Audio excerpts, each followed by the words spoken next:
JC Tickets provides first-class trips to Ravens road games, including airfare, 4-star hotels, game tickets, and cocktail parties. We also help provide great seating locations to all Ravens home games. JC Tickets, where the games begin. Visit us at jctickets.net.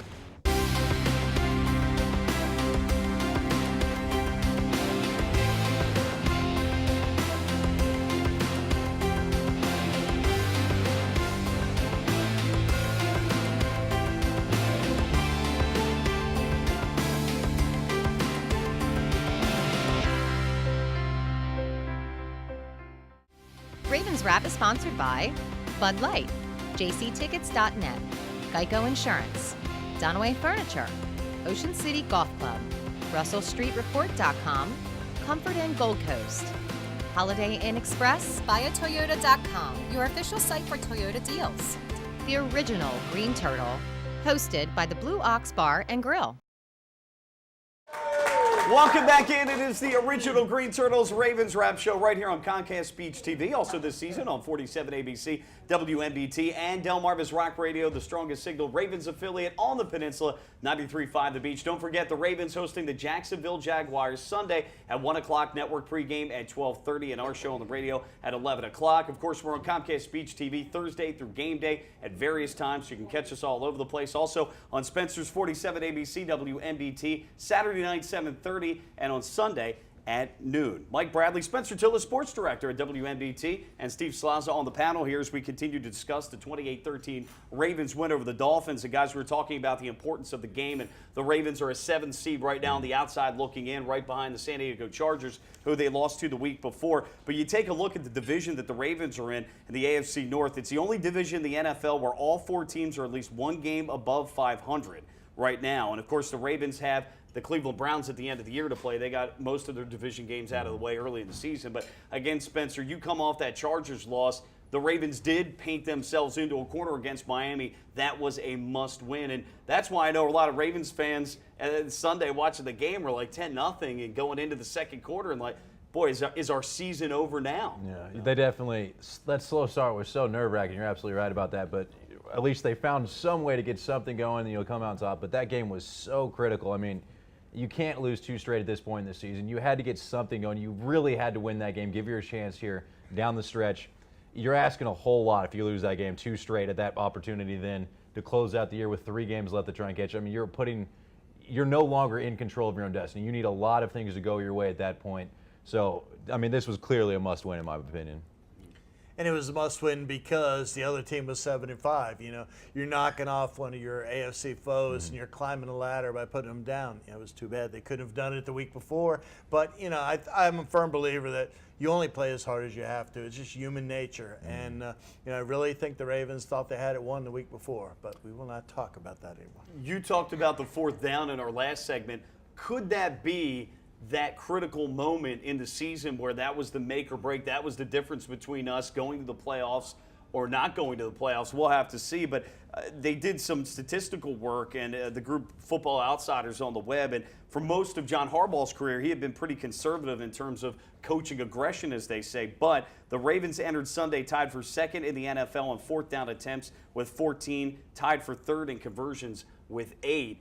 And that speaks to, I think, not only the fact that John Harbaugh is getting a little bit more aggressive, but the line this year is obviously heads and tails better, Spencer, than it was last year. Yeah, I think he also shows the faith that he has in his running backs as well. I feel like, as well as just, it's one of those things where if you know you need that yard, if the thing that's on the line, the season, the team, that you know so much is right on that one.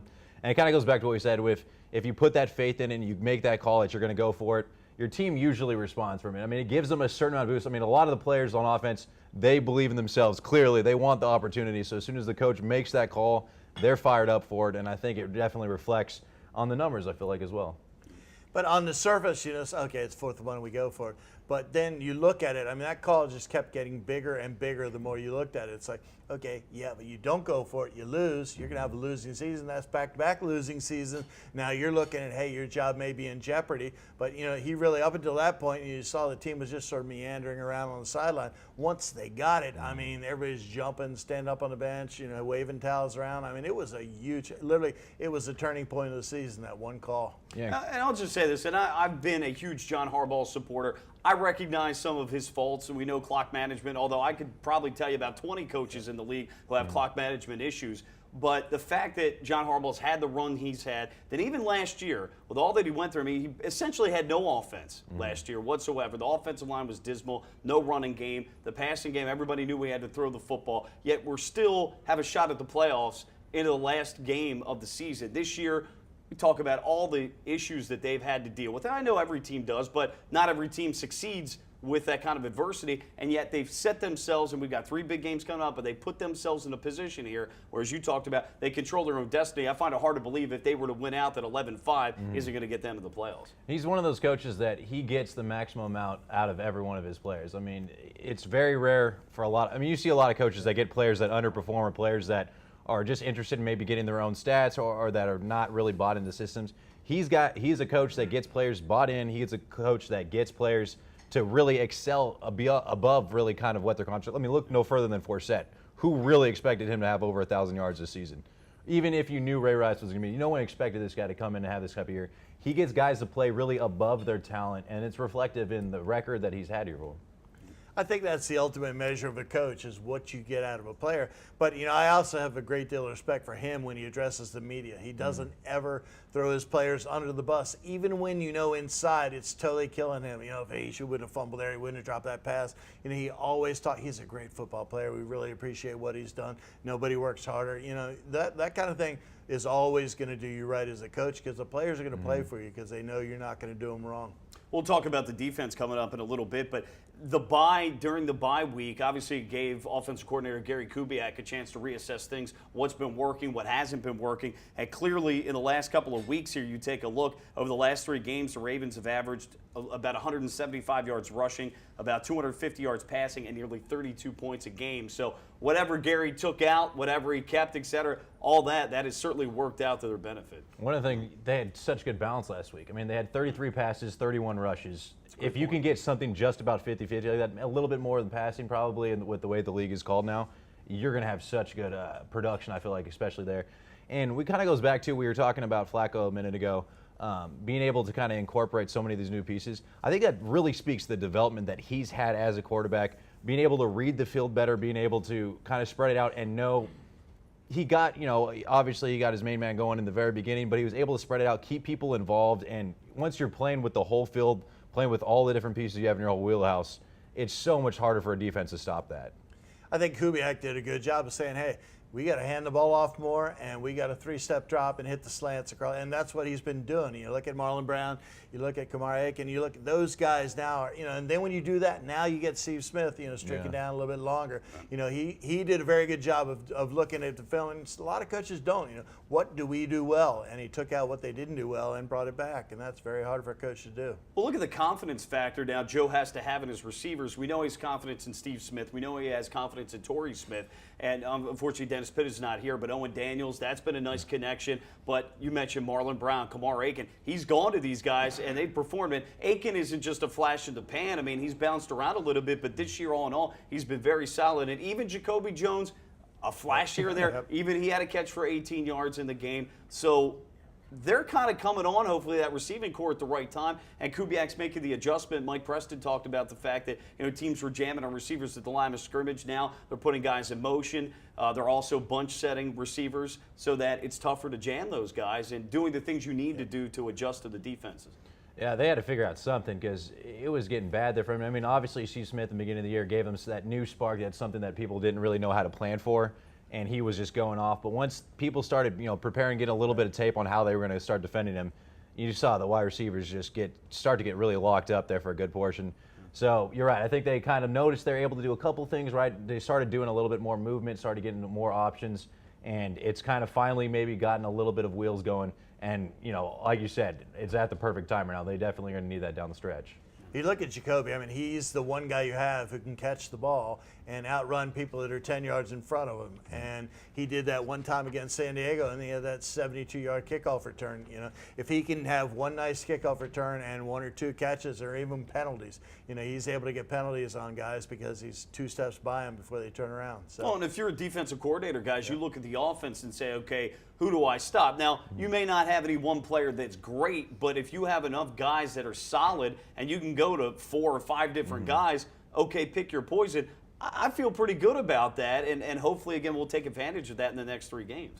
Yeah, we were looking at the Super Bowl run, and they had Bolden at the time, and it seemed like he was obviously the go-to in any type of situation. And the last few years, maybe it was Pitt, maybe he had, his targets that he looked for in those situations where, I got to get 7 yards to get the first down here. And he had specific guys to look to. It looks like now it's just going to be a by committee thing. And sometimes that's not the worst thing in the world. I mean, you still have guys that can create some sort of separation. They can still beat some, man coverage. And that plays more, I think, into the offense's hands than the defense's, because the defense doesn't really know who you're going to go to in those situations. Because you don't really necessarily looking for a specific player. You're more looking for matchups, and that's very hard for defense to plan for. Definitely. That's why, I always talk about, how he makes the roster up and, the 8 safeties and the 6 wide receivers. But when you look at if Campanaro ever does come back, they will have 6 wide receivers that they can really go to. And, he's a heck of a receiver. And I'm just doing that in jest. Hamstrings are tough. But, if when he comes back, you're going to have 6. It'll be, who do they activate on game day? Because all 6 of those guys can play. Well, it's a good problem to have. And not that they would, but they don't have to rush Campanaro along when they've got guys that are stepping up, and you're right. And then when he is ready to come in, that'll be great, because we saw just a glimpse in that Cincinnati game on the road of what a guy like Campanaro could do.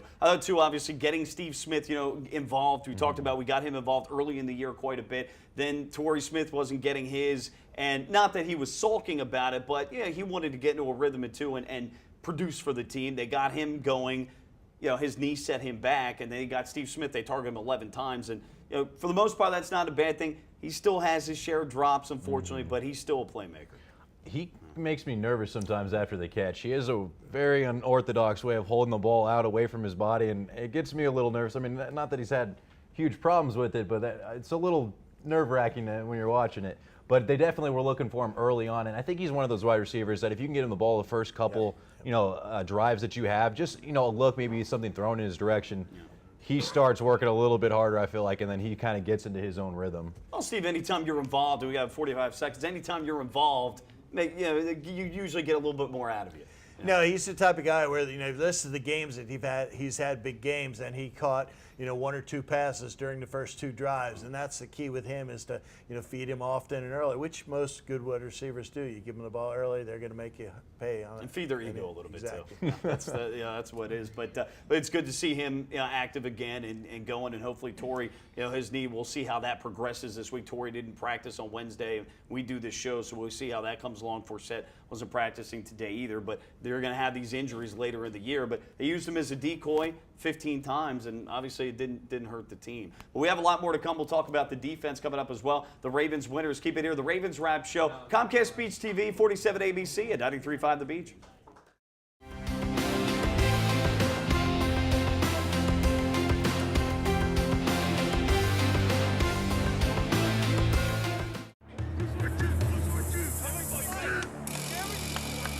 What's this all about?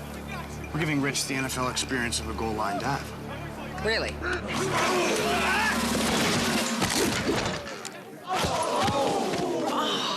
There's an easier way to get an ultimate NFL fan experience. Just snap the tag wherever Bud Light is sold and you can win. Bud Light in the NFL. Here we go.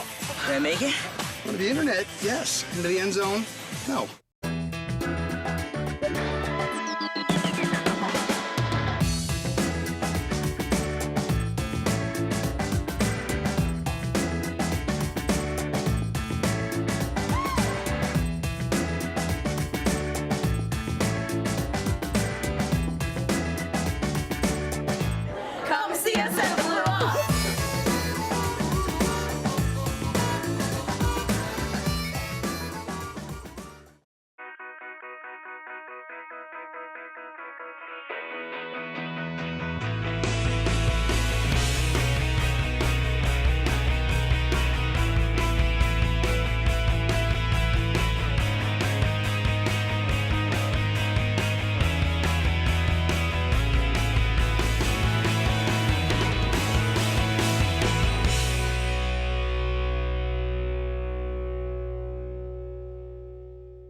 JC Tickets provides first-class trips to Ravens road games, including airfare, 4-star hotels, game tickets, and cocktail parties. We also help provide great seating locations to all Ravens home games. JC Tickets, where the games begin. Visit us at jctickets.net.